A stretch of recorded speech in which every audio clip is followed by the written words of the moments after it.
안녕하세요. 제니퍼의 뻔한 인문학 제니퍼입니다. 여러분은 단순한 것을 기억을 잘 하시나요? 아니면 복잡한 것을 또 잘 기억하시나요? 물론 단순한 거라고 말씀하실 텐데요. 우리의 뇌는 흥미로운 영화를 본 뒤에 그 복잡한 상황도 생생하게 기억해내는 능력이 있답니다. 왜 그럴까요? 바로 시작하겠습니다. 인간의 두뇌는 7가지 정보를 고작 30초 정도밖에 유지할 수 없다고 합니다. 즉, 두뇌는 전화번호 정도만을 가까스로 다룰 수 있다는 말이에요. 만일에 그 30초를 몇 분, 심지어 한 2시간으로 늘리고 싶으면 그 정보를 계속해서 반복을 해야 하는 거죠. 기억의 첫 단계는 부호화 단계예요.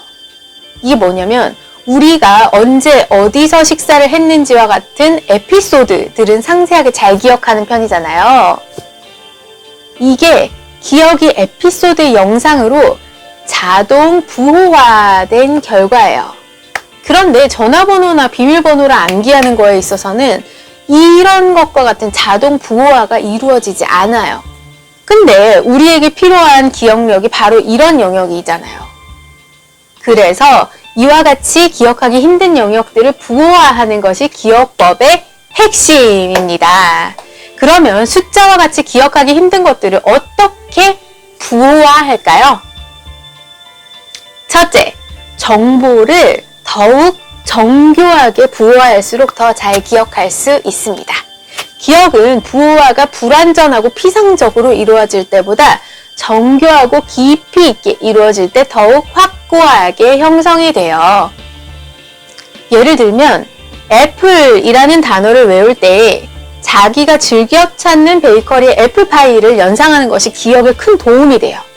애플이라는 그 5 알파벳보다 복잡한 에피소드하고 이렇게 엮이니까 기억이 더 어려울 것 같잖아요. 그런데 우리의 뇌는 그렇게 에피소드로 엮었을 때 더욱 기억을 잘하게 됩니다. 이와 같이 우리가 정보를 더욱 정교하게 부호화할 때, 특히 그것을 개인화, 내 거로 만들 때 훨씬 더 잘 기억할 수 있습니다. 어떤 것을 좀 더 정교하게 만든다는 것은 보통 그것을 더 복잡하게 만든다는 뜻이에요. 그러니까 아이러니하게도 우리의 뇌는 복잡한 것을 더 잘 기억한다는 말입니다. 두뇌는 실제 사례를 좋아해요. 사례가 많은 정보들이 기억될 가능성이 높아요. 본인에게 친숙한 실제 상황을 사례로 하면 더욱 기억이 잘 되는 거예요. 둘째, 기억 흔적은 정보를 처음 인식하고 처리한 그 부위에 저장되는 거예요. 그러니까 새로운 정보를 처리하려고 처음 동원한 신경의 통로들이 결국 두뇌가 그 정보를 저장하기 위해서 다시 사용하는 영구적인 통로가 되는 거예요. 그러니까 인간의 두뇌에는 입력 정보 탐지기와 별개로 존재하는 하드 드라이브 같은 것은 없다는 얘기예요. 그 대신에 기억은 대뇌피질의 그 표면 전체에 퍼져 있어요. 그 결과 두뇌는 강력한 도입부에 끌립니다. 그래서 강의를 할 때도 처음에 시작이 얼마나 그 강의를 잘 기억하게 하는지를 결정하는 거예요. 왜냐하면 한 사건의 기억은 그것을 처음 인식할 때 채택된 바로 그 장소에 저장되기 때문이에요. 따라서 우리가 기억을 잘 하려면 기억하려는 것에 도입부를 잘 만드는 것이 크게 도움이 됩니다. 셋째, 초기 부호화가 이루어진 조건을 되살리면 기억력을 크게 높일 수 있습니다. 이게 무슨 말이냐면 사람들이 처음에 어떤 정보를 받아들였을 때와 같은 조건에서 기억을 잘 떠올리게 되는 거예요.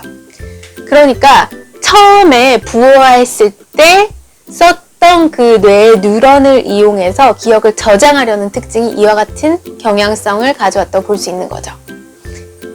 이런 특성은 기분에도 반응해요. 예를 들면 슬플 때 어떤 거를 학습을 했어요. 막 울면서. 근데 슬픈 기분일 때 그거를 더 잘 떠올릴 수 있다는 거예요. 이것을 가리켜 상황 의존적 Content Dependent 학습이라고 부릅니다.